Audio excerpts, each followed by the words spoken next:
ஹல்லேலூயா. எல்லாரும் வசனத்தை திருப்பிக் கொள்ளுங்கள். 2 நாளாகமம் 12வது அதிகாரம். 2 நாளாகமம் 12வது அதிகாரம். அதனுடைய 1வது வசனத்திலிருந்து ஒரு சில வசனங்களை நம்ம சேர்ந்து வாசிப்போம். பக்கம் 556 சேர்ந்து வாசிப்போம். ரெகொபெயாம் ராஜ்யத்தை திடப்படுத்தி தன்னை பலப்படுத்தி கொண்ட பின் அவனும் அவனோடே இஸ்ரவேலர் அனைவரும் கர்த்தருடைய நியாயப்பிரமாணத்தை விட்டுவிட்டார்கள். அவர்கள் கர்த்தருக்கு விரோதமாய் துரோகம் பண்ணினபடியால் ராஜாவாகிய ரெகொபெயாமின் 5ஆம் வருஷத்தில் எகிப்தின் ராஜாவாகிய சீஷாக்கு ரதங்களோடும் 60,000 குதிரை வீரரோடும் எருசலேமுக்கு விரோதமாய் வந்தான். அவனோடே கூட எகிப்திலிருந்து வந்த லூபியர், சூக்கியர், எத்தியோப்பியரான ஜனங்கள் எண்ணிக்கைக்கு அடங்காதவர்களாக இருந்தார்கள். அவன் யூதாவுக்கு அடுத்த அரணான பட்டணங்களை பிடித்து எருசலேம் மட்டும் வந்தான். அப்பொழுது செமாயா தீர்க்கதரிசி ரெகொபெயாம் இடத்திற்கும் சீஷாக்கு நிமித்தம் எருசலேமில் வந்து கூடியிருக்கிற யூதாவின் பிரபுக்களிடத்துக்கு வந்து அவர்களை நோக்கி, நீங்கள் என்னை விட்டுவிட்டீர்கள், ஆகையால் நான் உங்களை சீஷாக்கின் கையிலே விழும்படி விட்டுவிட்டேன் என்று கர்த்தர் சொல்லுகிறார் என்றார். அப்பொழுது இஸ்ரவேலின் பிரபுக்களும் ராஜாவும் தங்களை தாழ்த்தி கர்த்தர் நீதி உள்ளவர் என்றார்கள். அவர்கள் தங்கள் தாழ்த்தினதை கண்டபோது கர்த்தருடைய வார்த்தை செமாயாவுக்கு உண்டாகி அவர் சொன்னது, ஆகையால் அவர்களை அழிக்க மாட்டேன், என் உக்கரம் சீஷாக்கை கொண்டு எருசலேமின் மேல் ஊற்றப்படாதபடிக்கு அவர்களுக்கு கொஞ்சம் சகாயத்தை கட்டளையிடுவேன். போதும். ஒரு மனுஷன் ஆண்டவரை விட்டுவிடக்கூடாது என்பதற்கு 2 நாளாகவும் 12வது அதிகாரத்தில் இருக்கிற இந்த சம்பவம் ஒரு அழகான ஒரு பிக்சர் ஆகும். நீங்கள் வீட்டில் போய் இந்த 2 நாளாகவும் 12வது அதிகாரத்தை நீங்கள் வாசித்து பார்க்கணும். தாவீதுடைய மகன் சாலோமனுடைய மகன் ரெகொபெயாம், தாவீதுடைய பேரன்.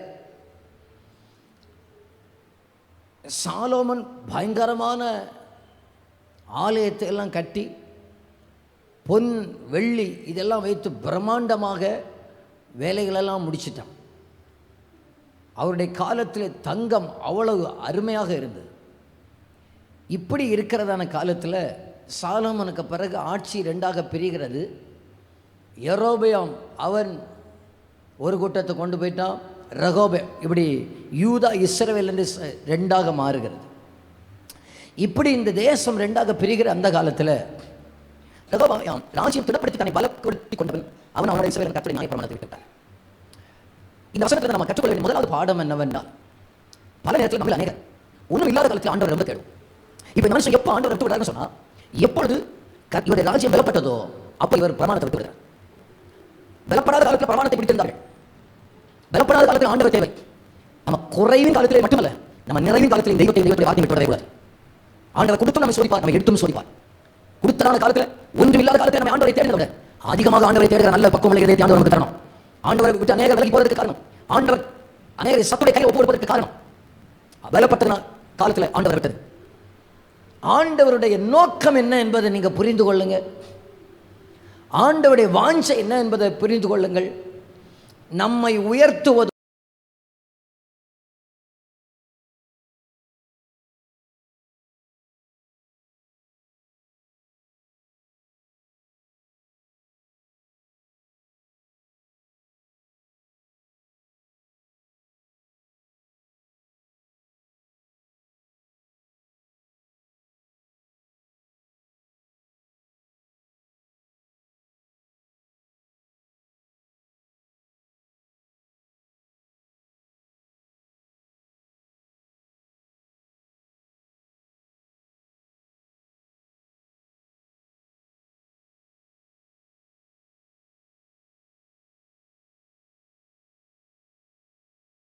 நம்மை தாழ்த்துவதோ நம்மை ஒதுக்கி வைப்பதோ அல்ல.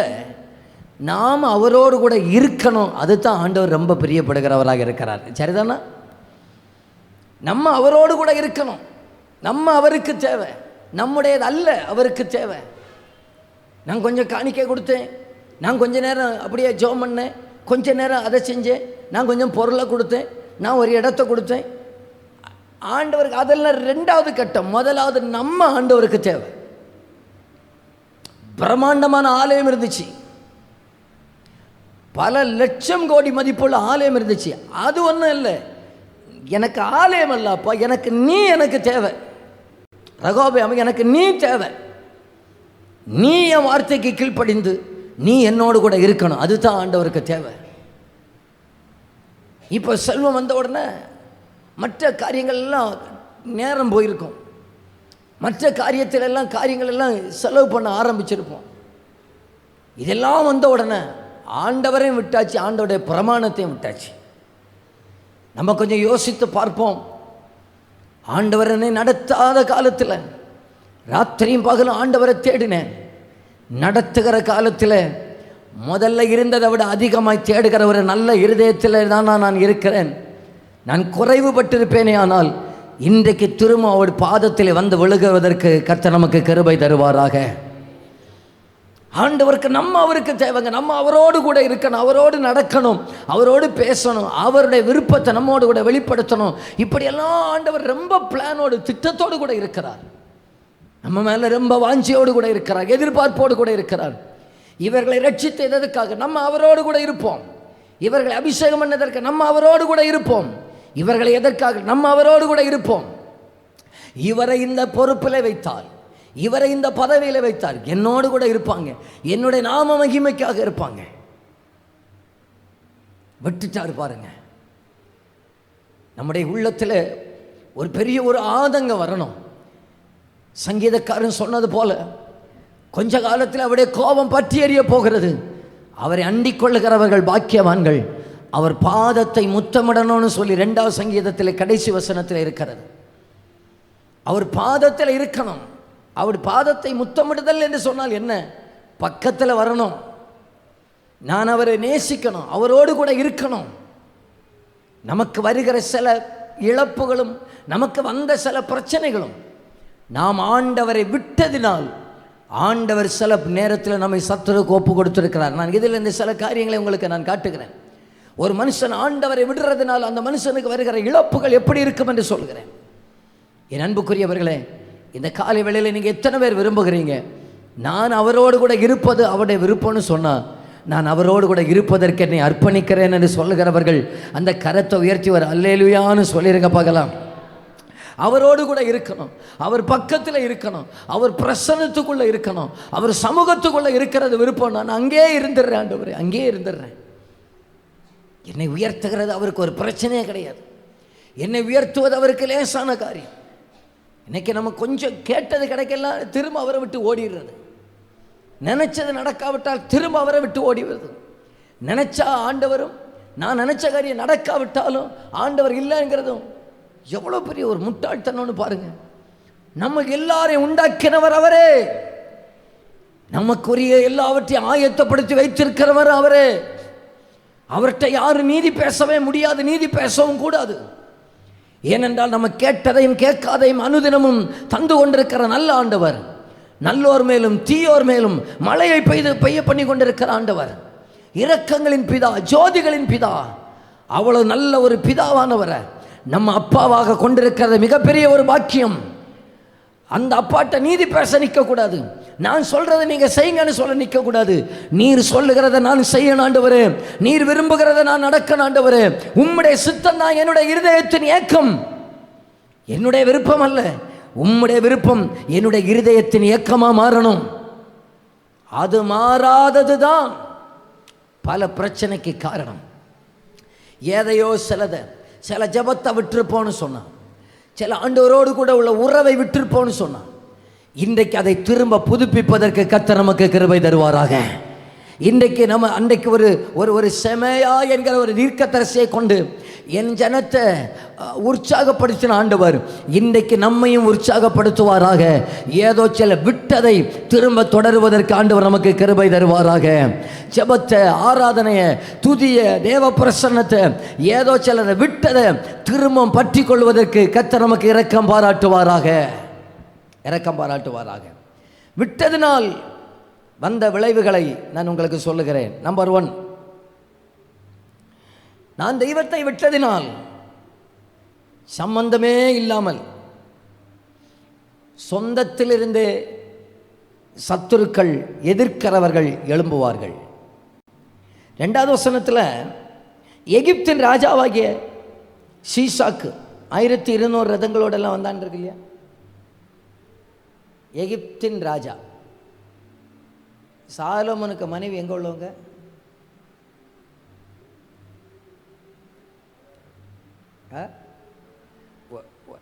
ஒரு ஆளுன்னா எல்லாத்தையும் தெரியும் எங்கே உள்ளவங்கன்னு.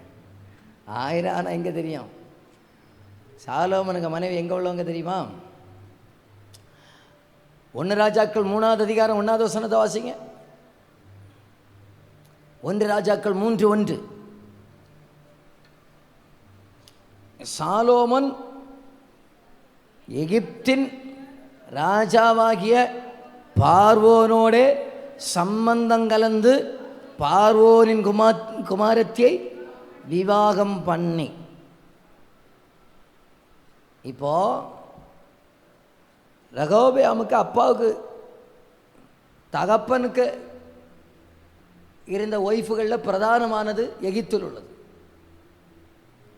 சாலோமன் இருக்கிறது வரைக்கும் எகிப்தில் ஒரு பிரச்சனை இல்லை. மகன் வந்து அங்கே இருந்தே சண்டைக்கு வந்துட்டாங்க. எங்கே இருந்து எதிர்ப்பு வராது என்று நினைக்கிறோமோ, தெய்வத்தை விட்டு விட்டால் அங்கே இருந்தே பிரச்சனை வரும். எங்கே இருந்து நெருக்கம் வராது என்று நினைக்கிறோமோ அங்கே இருந்தே நெருக்கங்கள் வரும்.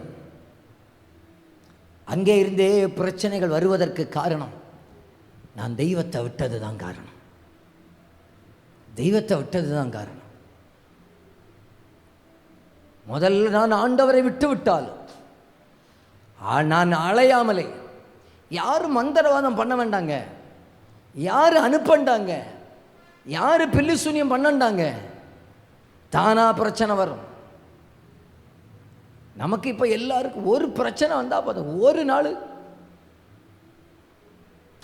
ஒரு நாயை பார்த்தா போதும் சொப்பனத்தில் உடனே சொல்லிடுவாங்க, திரும்ப மந்திரவாதம் செய்ய அனுப்பிட்டாங்க, திரும்ப என்ன ஏவி விட்டுட்டாங்க, திரும்ப ஏவி. ஒன்றும் ஏவண்டாம், நம்ம தெய்வத்தை விட்டால் போதும், அது தானாக வரும், தானாக வரும். நாம் பிரச்சனை வரும்போது பிரச்சனையை விட தெய்வத்தை முதல்ல பார்க்கிற ஒரு நல்ல இருதயத்தை கர்த்தர் நமக்கு தரட்டும். தெய்வத்தை பிடிக்கிற ஒரு நல்ல ஒரு இருதயம், ஆண்டவரை பற்றி கொள்ளுகிற ஒரு நல்ல ஒரு இருதயம். இவனால் கண்ட்ரோலை பண்ண முடியாத அளவுக்கு பிரச்சனை சூழ்ந்து விட்டது.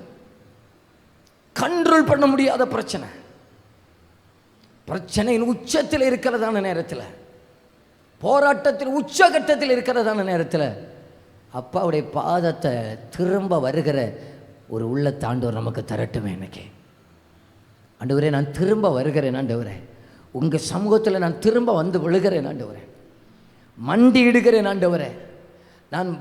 நான் உம்மை விட்டு போனது உண்மைதான், தூரம் போனது உண்மைதான், திரும்ப வருகிறேன் ஆண்டவரே. இளையகுமாரன் தகப்பனை விட்டு போனதுனால போகும்போது நான் நல்ல அந்த சென்சஸா பயங்கர உச்சத்தில் இருந்துச்சு. போக போக போக போக கொஞ்சம் கொஞ்சமாக குறைஞ்சு அப்பாவை விட்டால் போதுங்க, குறைவை கூப்பிட வேண்டிய அவசியம் இல்லை, தானாக வந்துடும். டிஸ்டன்ஸு போக போக போக குறைவு தானாக வந்துடும், பிரச்சனை தானாக வந்துடும், விழுக தானாக வந்துடும். என் அன்புக்குரியவர்களே, என்ன வந்தாலும் எது வந்தாலும் நான் உம்மோடு கூட இருக்கணும் ஆண்டவரே, நான் உம்மை விடவே கூடாது ஆண்டவரே, எனக்கு இயேசு தான் ரொம்ப முக்கியம். அந்த வார்த்தை அந்த வலது கையை உயர்த்தி சொல்லுங்கள், எனக்கு இயேசு தான் எனக்கு ரொம்ப முக்கியம் ஆண்டவரே. அப்படியே கண்களை மூடி சொல்லுங்கள் பார்க்கல, எனக்கு நீங்கள் தான் ரொம்ப முக்கியம் ஆண்டவரே. எனக்கு பிரச்சனையின் மத்தியில் நான் உம்மை திரும்ப தேடி வருகிறேன் ஆண்டவரே. ஒரு இளையகுமாரன் தேடினது போல, இந்த ரெகோபயாம் ராஜாவுடைய காலத்தில் சத்துருக்கள் எழும்பி நின்றது போல, எனக்கு சுற்றிலும் சத்துருக்கள் எழும்பி நின்று, நான் நினைக்காத இடத்திலிருந்தெல்லாம் பிரச்சனை, நினைக்காத இடத்திலிருந்தெல்லாம் நெருக்கம், நினைக்காத இடத்திலிருந்தெல்லாம் நிந்தனை, நினைக்காத இடத்திலிருந்தான் கலக்கம், நினையாத இடங்களிலெல்லாம் வேதனை, இதெல்லாம் சுற்றி சுற்றி என்னை வந்து வேதனைப்படுத்தி காயப்படுத்துகிறதான நேரத்தில், இந்த பிரச்சனையின் மத்தியில், இந்த போராட்டத்தின் மத்தியில், இந்த நெருக்கத்தின் மத்தியில் நான் வேற யாரையும் தேடலை, நான் ஆண்டவரை பிடிக்கிறேன், நான் ஆண்டவரை பிடிக்கிறேன், நான் கர்த்தரை பிடிக்கிறேன், உங்கள் சமூகத்தில் திரும்ப வருகிறேன். நீங்கள் எனக்கு இரக்கம் செய்யணும் ஆண்டவரே, நீங்கள் எனக்கு இரக்கம் செய்யணும் ஆண்டவரே, நீர் எனக்கு இரக்கம் செய்யணும் ஆண்டவரே. ஹல்லேலூயா, ஹல்லேலூயா, ஹல்லேலூயா. உம்மோடு இருப்பது தான் உள்ளத்தின் வாஞ்சையா, உம் சித்தம் செய்வதுதான் இதயத்தின் ஏக்கமையா. உம்மோடு இருப்பதுதான் உள்ளத்தின் வாஞ்சையா, உம் சித்தம் செய்வதுதான் இதயத்தின் ஏக்கமையா. ஏசையா உம்மைத்தானே என் முன்னே நிறுத்தி உள்ளே, ஏசையா உம்மைத்தானே என் முன்னே.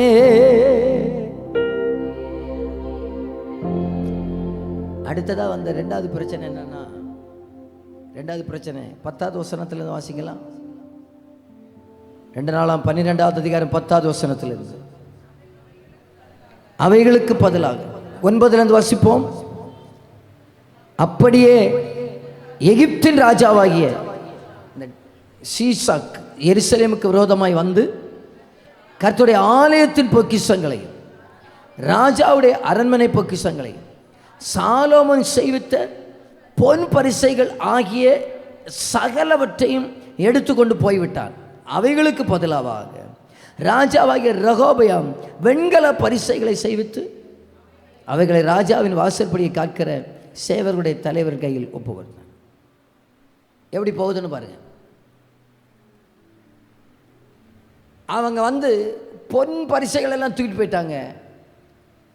பிதாக்களுடைய ஆசீர்வாதம் கைவிட்டு போய்விட்டது. இப்போ வெண்கலம் வந்துட்டு, தங்கம் போய் வெண்கலம் வந்துட்டு.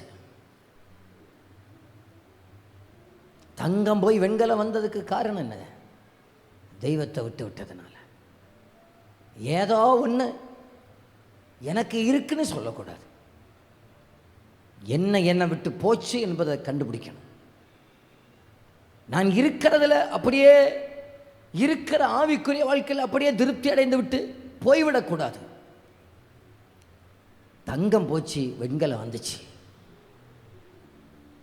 நீங்கள் இந்த அப்போஸ்தல நடவடிக்கைகளின் புத்தகத்தை வாசித்து பார்க்கணும். அப்போஸ்தல நடவடிக்கைகளின் புத்தகத்தை முழுசாக வாசிச்சிருக்கிறீங்களா? கையை உயர்த்தி காட்டுங்க பார்க்கலாம். அப்போஸ்தல நடவடிக்கைகளின் புத்தகத்தை முழுசாக வாசிச்சிருக்கிறவங்க கையை உயர்த்தி காமிங்க பார்க்கலாம். முழுசாக ஒன்று வாசிக்கணும்னா வாசித்து பார்த்தீங்கன்னா, ஆரம்ப காலத்தில் சபைகளில் இருந்த ஒரு மகிமை இன்றைக்கு சபைகளில் இல்லைன்னு. தங்கம் போய் வெண்கலத்தில் நிற்கிறோம். நாம எங்கேயோ என்னமோ தப்பு நடக்குதுன்னு நான் உணர்றேன். ஏதோ ஒன்று பேசப்பட வேண்டிய உபதேசம் பேசப்படவில்லையோ, பேசப்பட வேண்டிய சத்தியம் பேசப்படவில்லையோ, ஆண்டவர் விரும்புகிறது சபைகளில் பேசப்படவில்லையோ, செய்யப்படவில்லையோ, தங்கம் அந்த அந்த குவாலிட்டி போயிட்டு பாருங்க. ஆனால் என்னமோ ஒன்று கையில் இருந்த உடனே நம்ம அதில் திருப்தி அடைஞ்சிட்டோம். சாலோமனே பிதாக்கள் காலத்தில் இருந்த தங்கம் போயிட்டு, ரகோபமியாமே உமன் காலத்தில் என்ன இருந்துச்சு? வெங்கலம் இருக்கு. அவர்கிட்ட கேட்டா சொல்லு, என்னமோ ஒன்று இருக்கு இல்லையா? தரம் போயிட்டு பாருங்க, விலை போயிட்டு பாருங்க. இன்றைக்கு விலை போனதுனால தான் சபை அரசியல்வாதிகளை தேட வேண்டிய நிலைமை வந்துச்சு. ஆரம்ப காலத்தில் அரசியல்வாதிகள் சபையை தேடி வந்தாங்க. சபை ஜெபிக்கிறதுக்கு அவங்க சபையை தேடி வந்தாங்க. சபையை பார்த்து நடுங்கினாங்க. மெய்யாகவே கர்த்தர் இங்கே இருக்கிறார். பயப்பட்டாங்க. ஐயோ இதெல்லாம் நீங்கள் பேசாதீங்க பேசாதீங்கன்னு சீசர்களை பயமுறுத்தினாங்க. ஆனால் நம்ம இன்னைக்கு அவர்களுக்கு பயப்படுற நிலைமைக்கு வந்ததுக்கு காரணம் என்ன தெரியுமா? தங்கம் போச்சு, வெண்கலம் வந்துச்சு. குவாலிட்டி போயிட்டு கண்டுபிடிக்கணும். குவாலிட்டி எங்க ஆண்டவரே போச்சு? முதல்ல நான் உங்களுக்கு சொல்லட்டுமா? நம்பர் 1, என்ன வந்தாலும் சபைக்கு தலைவர் இயேசு தான் தலைவர். இயேசு சபையில் பிரசங்கிக்கப்படணும். இயேசுவுக்கு சபை இடம் கொடுக்கணும்னு சொன்னால் சபையில் இயேசுவே காரியங்களை நடப்பிப்பாருன்னு நான் நம்புகிறேன். நீங்கள் நம்புகிறவங்க ஒரு ஆமேன்னு சொல்லுங்க பார்க்கலாம். ஸ்தாபித்த பாஸ்டர் யாராக இருக்கலாம், நான் 0லேருந்து தொடங்கின ஊழியமாக இருக்கலாம். ஆனால் எங்களை விட இயேசு கிறிஸ்து தான் பெரியவராக இருக்கிறார். சபை முதல்ல இயேசுவை பார்க்கணும், இயேசுவை பார்க்கணும். ஆதி அனுபவம் வெண்கல் வந்து விட்டது, தரம் போய் விட்டது. எங்கேயோ நம்ம ஆண்டவரை விட்டு விட்டோன்னு தானே அர்த்தம். அப்போ தெய்வத்தை விட்டு விட்டோன்னு அர்த்தம். நான் ஆண்டவர்கிட்ட கேட்குறேன், ஆண்டவரே நாங்கள் இப்போ பிரசங்கம் எல்லாம் பேசி பேசி பேசி பேசி பிரசங்கம் ப்ரிப்பேர் பண்ணுறதுக்கும் அளவில்லை, இப்போ பிரசங்கம் பண்ணுறதுக்கும் எங்கே பண்ணுறதுனாக்க இப்போ பிரசங்கம் சேர்த்தாச்சு, நிறைய சேர்த்து சேர்த்து சேர்த்து டெய்லி பிரசங்கம் எடுப்பு தான் வேலை, பைபிளை வாசிப்பு தான் வேலை. ஆனால் பைபிளை காண்றத சபையில் பார்க்க முடியலையே. மகிமையை பார்க்க ஆண்டவரே, மகத்துவத்தை பார்க்க ஆண்டவரே, அப்போ சில நடவடிக்கைகளை திரும்ப பார்க்க ஆண்டவரே. பதாக்கள் எங்களுக்கு வைத்து போன தங்க எங்கள் கையை விட்டு போச்சு ஆண்டவரே. நாங்கள் எங்களுக்கு பிரியமான என்னமோ ஒன்று உண்டாக்கி வச்சுக்கிட்டு அதில் திருப்திப்பட்டு கொண்டு இருக்கிற ஆண்டவரே. நான் பேசுகிறது உங்களுக்கு புரியும்னு சொன்னால் கையை உயர்த்தி ஒரு ஆமேன்னு சொல்லுங்க பார்க்கலாம். அந்த கரத்தை உயர்த்தி ஒரு ஆமேன்னு சொல்லுங்க பார்க்கலாம். ஜனம் ரட்சிக்கப்படணுங்க. பேதுரு பாருங்க, ஒன்றும் நடக்காது, பிரசங்கம் பண்ணுவார், ஜனம் ரட்சிக்கப்படும். கொர்நேலியுடைய வீட்டுக்கு போவார், ஞானஸ்நானம் எடுக்கும். எங்கே போச்சு அந்த தங்கம்? எங்கே போச்சு அந்த தரம்? எங்கே போச்சு அந்த குவாலிட்டி? எங்கே போச்சுது? சபை எங்கேயோ நம்ம கோட்டை விட்டு விட்டோமோ. ஆண்டவரத்தில் நீங்களும் ஜெபிக்கணும். கேட்டீங்களா? ஆண்டவரே, எங்கள் பிதாக்கள் செய்து வைத்ததான, எங்கள் பிதாக்கள் அறிந்த சத்தியம் எங்கேயோ நாங்கள் பேசாமல் இருப்போமே, ஆனால் எங்களுக்கு அதை திரும்ப எங்களுக்கு உணர்த்துவீராக, திரும்ப எங்களுக்கு உணர்த்துவீராக. நாங்கள் விட்டதை எங்கள் கண்கள் காண நாங்கள் திரும்ப பிடிப்பதற்கு நாங்கள் ஆயத்தமாக இருக்கிறோம். நாங்கள் அதை செய்வதற்கு ஆயத்தமாக இருக்கிறோம். நாங்கள் என்ன செய்ய வேண்டும் என்று எங்களுக்கு நீர் போதித்து தருவீராக. அன்றைக்கு செமையா என்கிற அந்த தீர்க்கதரிசியை கொண்டு பேசினவர் இன்றைக்கும் கர்த்தருடைய தீர்க்கதரிசிகளை அனுப்பி நீர் உம்முடைய வார்த்தைகளை அனுப்பி நீர் எங்களுக்கு பேசுவீராக. உம்முடைய வார்த்தைகளை எங்களுக்கு பேசுவீராக.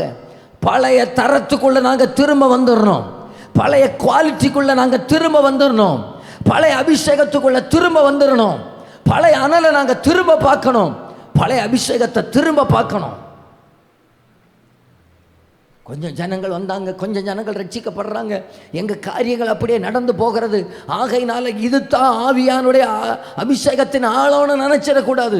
இதை விட ஆழங்களை பேதுரு பார்த்திருக்கிறாரு, இதை விட ஆழங்களை பவுல் பார்த்திருக்கிறாரு, இதை விட தரத்தை யோவான் பார்த்திருக்கிறாரு. ஏன்? இதை விட எல்லாவற்றையிலையும் மகத்துவத்தை தான் இயேசுவே எதிர்பார்க்கிறார். சபையில் அவ்வளோ தரத்தை எதிர்பார்க்கிறார். அல்லேலூயா. கர்த்தர் எங்கன்னு சொன்னா வந்து பாருங்கன்னு சொல்லணும் சபையில். அப்படிப்பட்ட மகத்துவத்தை ஆண்டவர் திரும்ப சபையில் வெளிப்படுத்தட்டுமே. நாங்கள் எங்கே எதை விட்டோம் ஆண்டவரை? நான் நினச்சிருக்கிறேன், இனி இந்த மாதத்தில் நடக்கிற உபவாச கூட்டத்தில் ஜெப விண்ணப்பம் என்னன்னு கேட்டா ஒன்றும் கிடையாது. எதுக்காக பாஸ்டர் ஜெபிக்க போறீங்க? ஒன்றும் கிடையாது. கர்த்தர் எங்களுக்கு ஏதாவது பேசணும்னு நிற்க போகிறோம். எத்தனை பேர் ஆமேன்னு சொல்லுகிறீர்கள்? அப்போஸ்தலர் 13 நினைக்கிறேன். பேதுரும் பவுலும் இந்த பேதுரும் சீசர்கள் பவுலெல்லாம் உண்டு. பவுல் சீலா எல்லாம் இணைந்து உபவாசித்து ஆராதனை பண்ணி கொண்டிருக்கிறார்கள். எதுக்காக என்னன்னு தெரியாது, தெய்வத்திடத்தை கேட்பதற்காக. நம்ம பலதை கேட்டுட்டு ஆண்டவரே எனக்கு அதை செய்யுங்க, அப்படி செய்யுங்க, இப்படி செய்யுங்க, இந்த ரூட்டில் நம்ம பல ரூட்டு மேப்பெல்லாம் அவருக்கு கூகுள் மேப்பை மாதிரி போட்டு காட்டி கொடுத்தோம். இனி எங்களுக்கு ஒன்றும் கிடையாது. நீர் எங்களுக்கு ஒரு மேப்பை போட்டு காட்டுவீராக. ரிவைவலுக்கு நீர் எங்களுக்கு ஒரு திட்டத்தை தருவீராக. அறுவடைக்கு நீர் ஒரு திட்டத்தை தருவீராக. குவாலிட்டி போயிட்டு எங்களுக்கு ஒரு திட்டத்தை தருவீராக. எங்களுடைய சித்தத்தை செய்வீராக. உடனே ஆவியானவர் சொன்னார், பிரித்து விடுகிறார். நான் என்னுடைய வேலைக்காக பவுல் சீலாவை பிரித்துருங்க, பர்னபாவை பிரித்துருங்க, வேலைக்காக பிரிச்சிருங்க, அனுப்புங்க. இனி அடுத்த கட்டமாக வளர்ச்சியை பார்க்க போகிறீங்க. அடுத்த கட்ட வளர்ச்சிக்காக காத்திருப்பதற்கு ஆயத்தமாக இருக்கிறவங்க யாராவது இருக்கிறீங்களா? உங்கள் வலது கரத்தை உயர்த்தி ஒரு ஆமென்னு சொல்லுங்க பார்க்கலாம். அடுத்த கட்ட மகிமை, அடுத்த கட்டத்துக்கு நேராக எல்லாரும் என்ன கவனிங்க. நம்ம ஒரு பெரிய ஒரு எழுப்புதலின் காலத்திலேயாக நம்ம நிற்கிறோம். கடைசி காலத்தில் நிற்கிறோம். பைபிளில் 2 மலை உண்டு, முன்மாறி பின்மாறி என்கிற மலை உண்டு. முன்மாறி மலை விவசாயம் பண்ணுவதற்கு முன்பாக, பின்மாறி மலை அறுவடைக்கு முன்பாக. சபைக்கு முன்மாறி என்கிற மலை வந்தது. எப்போ வந்தது? அப்போஸ்தலர் 2வது அதிகாரத்தில் வந்தது. 2வது அதிகாரத்தில் முன்மாறி மழை பெய்தது உண்மையானால், அடுத்ததாக இயேசுடைய வருகைக்கு முன்பாக பின்மாறி என்கிற மழை கண்டிப்பாக பெய்யும். அறுவடைக்கு பின்னால பெய்யும். நம்புகிறவங்க கையை தட்டிவர் அல்லேலூயான்னு சொல்லுங்க பார்க்கலாம். நல்ல ஊக்கமா கரங்களை தட்டிவர் அல்லேலூயான்னு சொல்லுங்க பார்க்கலாம். அந்த பின்மாறி என்கிற மழை கடைசி காலத்தில் கண்டிப்பா பெய்யட்டும். பின்மாறி பெய்யட்டும். அதற்கு நாங்கள் என்ன செய்ய வேண்டும் ஆண்டவரே? போக வேண்டிய இடத்துக்கு போகணுமா? போகிறோம். என்ன செய்யணும்? உபவாசிக்கணுமா? இருக்கிறோம். அறிவிக்கணுமா? செய்கிறோம். அவரிடத்திலே காத்திருக்கிறேன். நம்ம பல நேரத்தில் மாம்சத்தில் போயிடும். இந்த ரெகோபியாமுக்கு மாம்சத்தில் என்ன தெரியுமா போயிருக்கலாம்? அம்மாவுக்கு சொந்தக்காரங்க யாராவது இருப்பாங்க, எகிப்தில் இன்னும் இருப்பாங்க. அவங்கள வச்சு ராஜாட்ட ஒன்று ரெக்கமெண்ட் பண்ணி எப்படியாவது எங்கள் கொஞ்சம் தங்க எல்லாம் தரேன் போயிருங்கன்னு சொல்லி அனுப்பியிருக்கலாம் இல்லையா? சொந்தக்காரங்க அங்கேயும் உண்டு. சொந்தக்காரங்களை வச்சு பேசியிருக்கலாம். இந்த மனுஷன் என்ன தெரியுமா பண்ணார்? சொந்தக்காரங்களை வச்சு போகலை.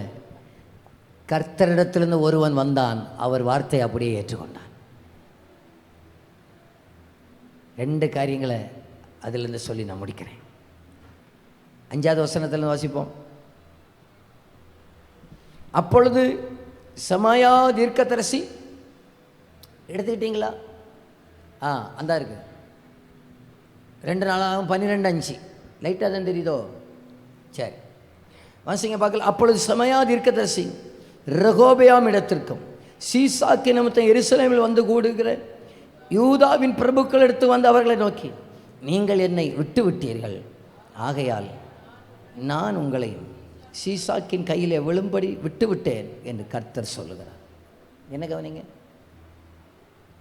இவரை ஒரு தீர்க்க தரிசின்னு நீங்கள் எத்தனை பேர் அங்கீகரிப்பீங்க? கையை உயர்த்தி காட்டுங்க பார்க்கலாம். நமக்கு இப்போ யார் தெரியுமா தீர்க்க தரிசி? கடந்த 2 ஆண்டுகளாக நீ கடந்து வந்த பாதைகளை காண்கிறேன். 2 வருஷமாக ஓத்துறப்படாதவங்க யாராவது இருக்கிறீங்களா? கையை உயர்த்தி காட்டுங்க பார்க்கலாம். நீ நெருக்கத்தின் வழியாக போகிறதை பார்க்கிறேன். நெருக்கத்தின் வழியாக போகாதவங்க யாராவது உண்டா? இதெல்லாம் தான் நம்ம இன்னைக்கு தீர்க்க தரிசனம்னு கேட்டு நம்பிட்டு இருக்கிறோம்.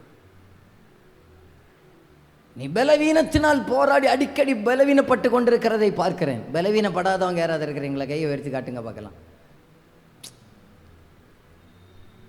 இது கரெக்டாக சொன்னார். என்ன கரெக்டாக சொன்னார்? தேவனால் அனுப்பப்படுகிற தீர்க்கதரிசி என்னை தேவனுக்கு நேராக நடத்துவார். என் குறையை யார் சொல்லுவாங்களோ அவர் தான் தீர்க்கதரிசி. ஆமாம் தானே இல்லையா? ஆமாம் தானே இல்லையா? அதை ஏற்றுக்கொள்ளுகிறவங்க இருந்தால் தான் ஆண்டவர் பேசுவார்.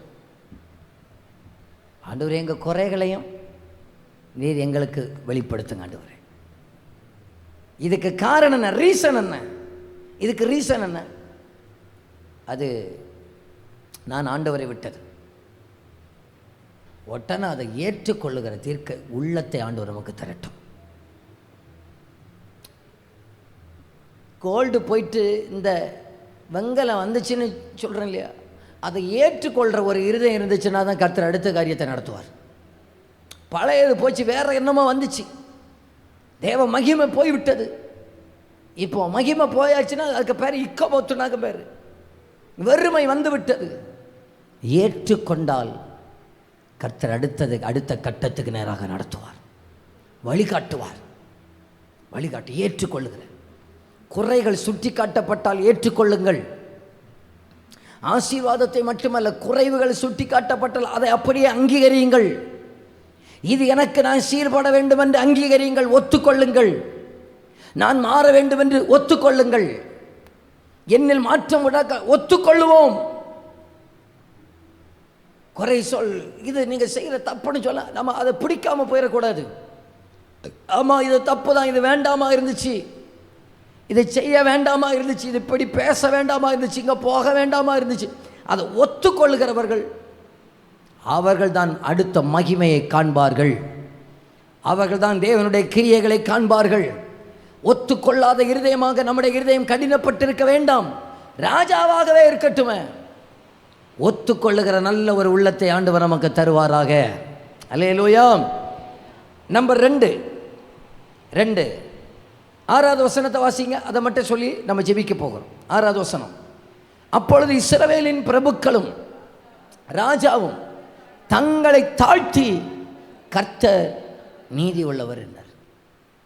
2வதாக தங்களை தாழ்த்தினார்கள். ஆண்டவரே, எங்களுக்கு தாழ்மையை தார மாட்டவரே, தாழ்மையை தார மாட்டவரே. இன்னும் எங்களுக்கு எவ்வளோ அவ்வளோ தாழ்மை எங்களுக்கு தார மாட்டவரே. நான் பார்த்ததில் உங்களுக்கு சொல்கிறேன், நீங்கள் இப்போ ஆண்டவரே தாழ்மையை தாரும் அப்படின்னு கேட்குறதுனால ஒன்று நமக்கு தாழ்மை என்ன, நான் போய் தாழ்த்தணும் அப்படின்னு தோணும். ஒரு 20 நிமிஷம் வீட்டில் போய் தனியாக உட்காந்து, ஆண்டவரே எனக்கு தாழ்மையை தாங்க ஆண்டவரேன்னு ஜெபம் பண்ணி பாருங்கள். அப்போ தான் நமக்குள்ளே இருக்கிற குறைவுகள் வெளிப்பட்டு வரும், வெளியே வரும். பாருங்கள், நமக்கு சில நேரம் தாழ்மைன்னா என்னன்னு தெரியல. பலருக்கு தாழ்மை என்னன்னா, ஸ்லிப்பர் செருப்பும் போட்டு ஒரு பேகும் போட்டுக்கிட்டு குறைஞ்ச ஒரு ட்ரெஸ்ஸும் போட்டு நடக்கிற, இதைத்தான் தாழ்மைன்னு நினச்சிக்கிறோம். ரொம்ப தாழ்மையாக இருக்கிறோம் அப்படின்னு நினச்சிக்கிறோம். ஆனால் இங்கே இதை இன்னொன்றில் இன்வெஸ்ட் பண்ணி தான் வச்சுருப்போம். இன்னொன்றில் இந்த எல்லா அமௌண்ட்டையும் இன்னொன்று நேரத்தில் நம்ம சேர்த்து தான் வச்சுருப்போம். சரி, ரொம்ப அது அல்ல தாழ்மை. ஒரு மனுஷனை என்னால் ஏற்றுக்கொள்ள முடியலைனாலே எனக்குள்ள தாழ்மை இல்லைன்னாக்க அர்த்தம். கேட்டு பாருங்கள், ஆண்டவர் எனக்கு தாழ்மை தாருங்கன்னு கேட்டு பாருங்கள். பட்டியலாக நமக்குள்ளே இருந்து ஆண்டவர் வெளியே சொல்லிக்கிட்டே இருப்பார், பேசிக்கிட்டே இருப்பார். பட்டியலாக விளக்கி தருவார். இது குறைவு, இது சரியில்லை, இது வேண்டாமா இருக்கு, நீ இப்படி பேசணும், நீ இப்படி நடக்கணும், இது ஏற்றுக்கொள்ள முடியும். சிலர் நமக்கு சொல்கிற ஏற்றுக்கொள்ள முடியல, இவன் சொல்லி நான் கேட்கணுமா? தாழ்மை இல்லாததுனால்தான். இந்த தீர்க்கதரிசி எல்லாவற்றிலும் குறைவுள்ளவன். எல்லாவற்றிலும் சொன்னால் அது ராஜா இருக்கிற மாதிரி வீடு இவருக்கு இருக்காது, ராஜாவுக்கு இருக்கிற மாதிரி வசதி இருக்காது. ஆனாலும் அவர் சொன்னதை ஏற்றுக்கொள்ளுகிற ஒரு இருதயம் இருக்குது பார்த்தீங்களா? தாழ்மை, அதுக்கு அடையாளம் தான் தாழ்மை. உடனே ஆண்டவர் சிஸ்டத்தை மாற்றிட்டார்.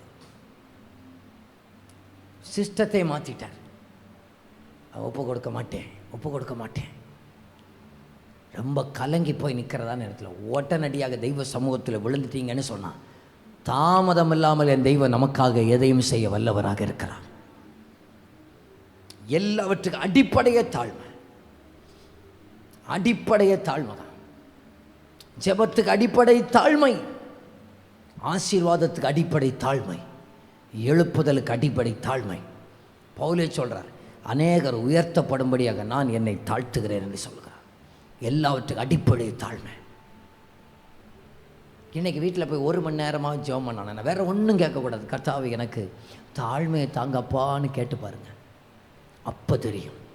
ஸ்டெப் பை ஸ்டெப்பாக ஒன்று ஒன்றா எனக்குள்ளே இருந்த ஆண்டவர் அவர் சொல்லி தருவார் பாருங்கள். அவர் நல்ல ஆண்டவர், பார்த்தீங்களா, சொல்லி தருவார். எதிலே தாழ்த்தணும். அடுத்த வசனத்தில் இருந்து அடுத்த கீழே இருக்கிற காரியங்களெல்லாம் நம்ம பார்ப்போன்னு சொன்னார். 8வது வசனத்தில் 12வது வசனம் 2 வாசிப்போம். ஆனாலும் என்னை சேவிக்கிறதற்கும் அந்நிய தேசங்களின் ராஜ்யங்களை சேவிக்கிறதற்கும் இருக்கிற வித்தியாசத்தை அவர்கள் அறியும்படிக்கு அவனை சேவிக்கிறவராவார்கள் என்றார். 12வது வசனம், அவன் தன்னை தாழ்த்தினபடியால் கர்த்தர் அவனை முழுவதும் அழிக்காதபடி அவருடைய கோபம் அவரை விட்டு திரும்பிவிட்டது. யூதாவில் இன்னும் சில காரியங்கள் சீராக இருந்தது. முடிச்சிடுறேன். தாழ்த்தினா அவருடைய கோபம் நம்ம விட்டு திரும்பிடும் பாருங்க. அப்படி மாறிடும். அப்போ இப்படி திருப்பி பார்க்கலாமா? பெருமை இருந்துச்சுன்னு சொன்னால் கோபம் வந்துடும், தாழ்மை இருந்துச்சுன்னா கோபம் அப்படி மாறிடும். அந்த மனுஷனை விட்டு அந்த அந்த அந்த கோபம் அப்படி ஆண்டவர் அப்படியே நீக்கிட்டார். அப்போ தெய்வத்தை விட்டு விலக செய்வது என்னது? என்னில் இருக்கிற மேட்டிமைகள். எல்லாரும் அப்படி எழுந்து நிற்கலாமா?